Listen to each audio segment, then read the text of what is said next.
एक कदम उजाले की ओर में आज की कहानी है क्षमा। एक सेठ जी ने अपने दामाद को 3 लाख रुपए व्यापार के लिए दिए। उसका व्यापार बहुत अच्छा जम गया, लेकिन उसने रुपए ससुर जी को वापस नहीं लौटाए। आखिर दोनों में झगड़ा हो गया। झगड़ा भी इस सीमा तक बढ़ गया कि दोनों एक दूसरे के यहाँ आना जाना बिल्कुल बंद हो गया। घृणा व द्वेष का आंतरिक संबंध अत्यंत गहरा हो गया। सेठ जी हर समय हर संबंधी के सामने अपने दामाद की निंदा, निरादर व आलोचना करने लगे। सेठ जी अच्छे साधक भी थे, लेकिन इस कारण उनकी साधना लड़खड़ाने लगी। भजन पूजन के समय भी उन्हें दामाद का चिंतन होने लगा। मानसिक व्यथा का प्रभाव तन पर भी पड़ने लगा। बेचैनी बढ़ गई। समाधान नहीं मिल रहा था। आखिर वे एक संत के पास गए और अपनी व्यथा सुनाई। संत श्री ने कहा, बेटा, तू चिंता मत कर, ईश्वर कृपा से सब ठीक हो जाएगा। तुम कुछ फल व मिठाइयाँ लेकर दामाद के यहाँ जाना और मिलते ही उससे केवल इतना कहना, बेटा, सारी भूल मुझसे हुई है, मुझे क्षमा कर दे।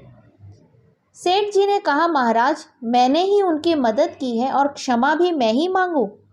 संत श्री ने उत्तर दिया, परिवार में ऐसा कोई भी संघर्ष नहीं हो सकता जिसमें दोनों पक्षों की गलती ना हो। चाहे एक पक्ष की भूल 1% हो, दूसरे पक्ष की 99%, पर भूल दोनों तरफ से होगी।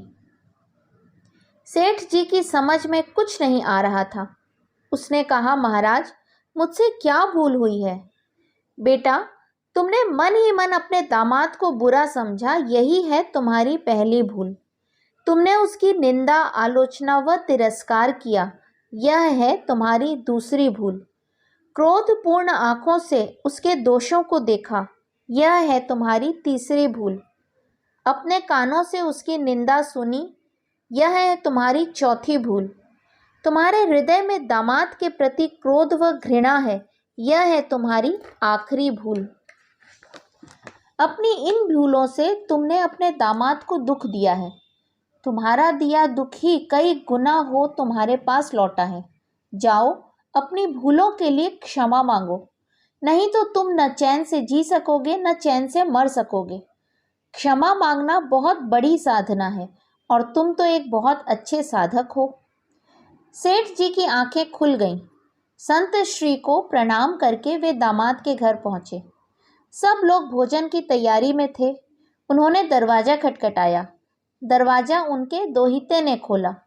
सामने नाना जी को देखकर वह अवाक सा रह गया और खुशी से झूमकर जोर जोर से चिल्लाने लगा, मम्मी, पापा, देखो कौन आए, नाना जी आए हैं, नाना जी आए हैं।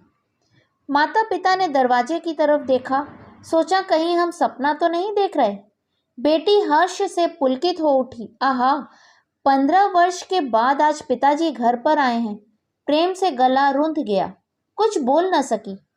सेठ जी ने फल व मिठाइयाँ टेबल पर रखी और दोनों हाथ जोड़कर दामाद को कहा, बेटा, सारी भूल मुझसे हुई है, मुझे क्षमा करो।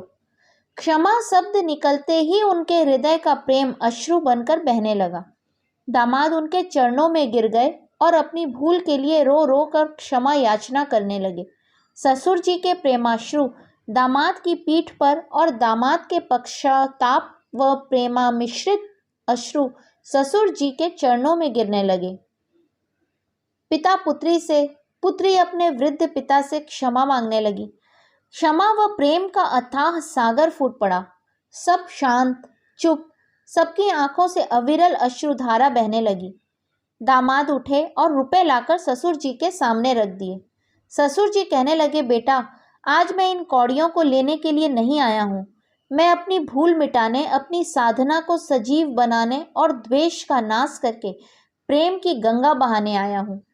मेरा आना सफल हो गया, मेरा दुख मिट गया, अब मुझे आनंद का एहसास हो रहा है। दामाद ने कहा, पिताजी, जब तक आप ये रुपए नहीं लेंगे तब तक मेरे हृदय की तपन नहीं मिटेगी। कृपा करके आप ये रुपए ले लें। सेठ जी ने दामाद से रुपए लिए और अपनी इच्छानुसार बेटी व नातियों में बांट दिए। सब कार में बैठे घर पहुंचे।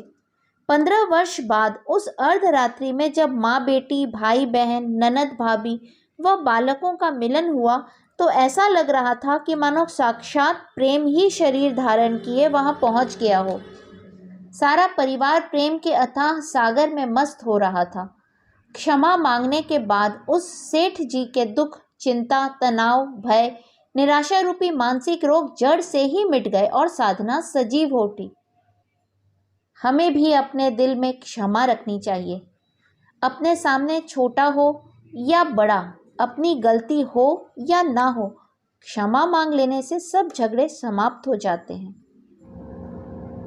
इस कहानी का संदेश मेरे दृष्टिकोण से, क्षमा वह गुण है जो हमारे अहंकार को नष्ट कर देता है, हमें मानसिक शांति प्रदान करता है और हमारे व्यक्तित्व को बहुत ऊंचा उठा देता है।